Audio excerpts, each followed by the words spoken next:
Arestado naman ang tatlong bakal boys sa Cainta, Rizal dahil po sa pagnanakaw ng mga bakal mula sa isang truck na kalalabas pa lang ng warehouse.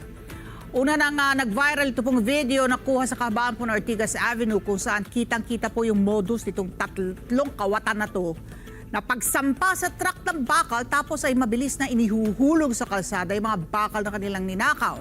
Kita rin sa video ang panganib na dala ng paghuhulog na ito ng mga bakal para sa iba pang motorista na kasunod ng truck.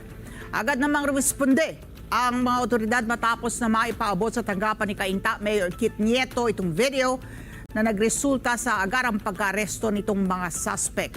Babala ng alkalde, babawi niya anumang benepisyong natatanggap ng pamilya ng mga bakal boys na to, kagaya ng pabahay mula sa munisipyo at hindi na rin sila makatatanggap ng ayuda habang siya ang mayor doon.